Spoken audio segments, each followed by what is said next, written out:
أهلاً بيك يا ملك الغابة.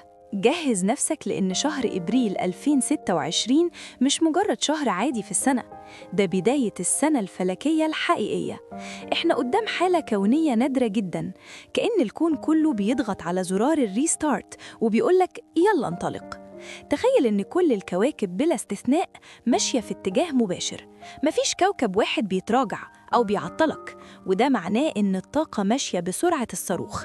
مفيش رجوع لورا، مفيش تفكير في الماضي، فيه بس هجمة لقدام بكل قوة. إبريل السنة دي هو شهر البدايات الجديدة بامتياز.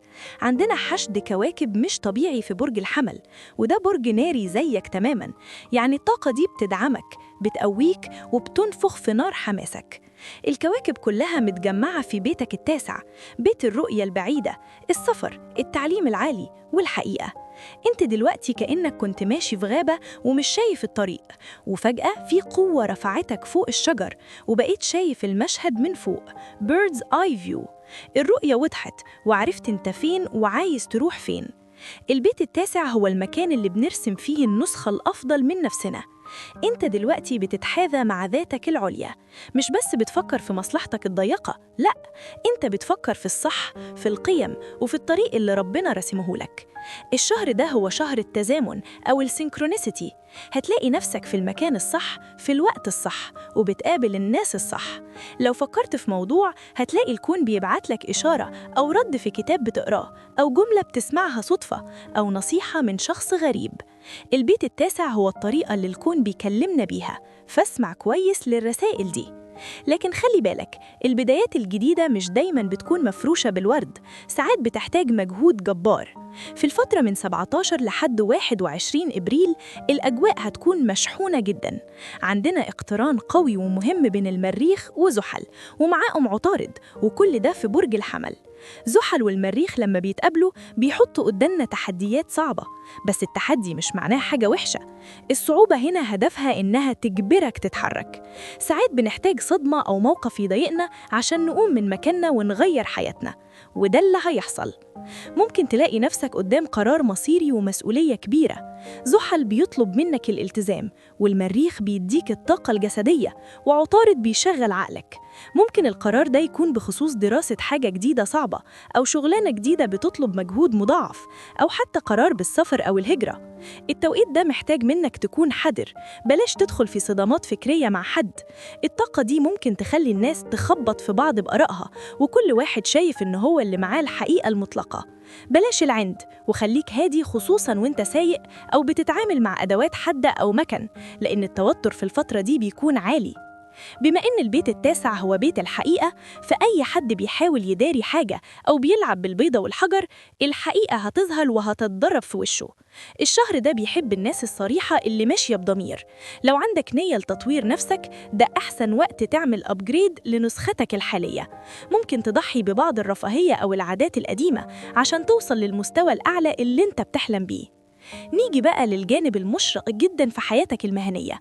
كوكب الزهرة موجود في بيتك العاشر، بيت المهنة والسمعة، طول شهر إبريل تقريبا. ده معناه إن صورتك قدام الناس ممتازة، علاقتك بالمديرين أو أصحاب السلطة فيها سلاسة ودعم. لو عندك عرض عايز تقدمه أو فكرة عايز توصلها أو عايز تلمع في مجالك، استغل الوقت ده لحد يوم 25 إبريل. الكاريزما بتاعتك هتكون في السماء، والناس هتشوفك كقائد ومحل ثقة. أما الحدث الأكبر اللي هيغير مجرى حياتك مش بس الشهر ده، لكن للسبع سنين الجايين، هو الانفراجة الكونية الكبيرة بانتقال كوكب أورانوس لبرج الجوزاء. أورانوس هو كوكب المفاجآت، التغيير الثوري المفاجئ وكسر القيود طلباً للحرية.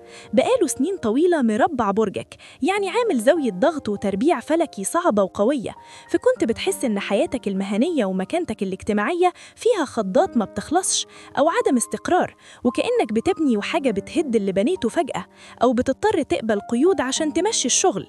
دلوقتي الكابوس ده بينتهي، وأورانوس بيتحرك لموقع متناغم جدا وداعم ليك، وتحديدا في بيتك ال11، بيت الأماني، الأصدقاء، الدوائر الاجتماعية الكبيرة والأرباح غير المتوقعة. والمفاجآت: توقع ثورة حقيقية في دوائرك الاجتماعية، وفتح الباب لدخول ناس مختلفين مبدعين وربما عباقرة في المجالات التكنولوجية أو الأفكار غير التقليدية.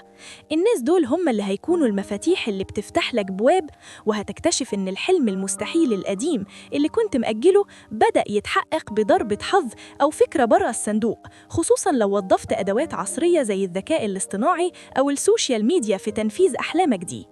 الجوزاء برج هوائي سريع وذكي، وإنت أسد ناري، والهواء هو العنصر الوحيد اللي بيخلي النار تتوهج وتنتشر وتكبر. فالسنين السبعة الجاية هي وقت الانتشار السريع، وقت الشهرة المبنية على فكرة عبقرية، ووقت المكاسب المالية اللي بتيجي من مشاريع جماعية أو من جمهورك الفولورز اللي هيزيد بشكل فيروسي. أورانوس في البيت ال11 وتناغمه مع الجوزاء هيديك الجرأة إنك تبني لنفسك مجتمع بيحترم استقلاليتك وتفردك، وهتكون طير حر في سما النجاح. فما تتمسكش بالخطط القديمة قوي، وخليك مرن زي الجوزاء، ولما تلاقي فرصة غريبة ظهرت قدامك ما تخافش. أورانوس في الجوزاء بيقولك وقت الحصاد جه. لو تعبت السنين اللي فاتت، المكافآت هتبدأ تمطر عليك. ده وقت الابتكار، وقت إنك تخرج بره الصندوق وتجرب حاجات تكنولوجية جديدة أو أفكار غير تقليدية. انت داخل على فترة فيها تجديد شامل لدوائرك الاجتماعية وأهدافك بعيدة المدى. يا أسد، شهر إبريل هو بوابتك لعالم جديد. استعد للصدمات الإيجابية اللي بتحركك من مكانك. استغل دعم الزهرة في شغلك، وخليك واثق إن التعب والمجهود اللي هتبذله في نص الشهر هو اللي هيبني مستقبلك السنتين الجايين. الكون كله واقف في ظهرك، والإشارات حواليك في كل حتة، بس انت افتح قلبك وعقلك.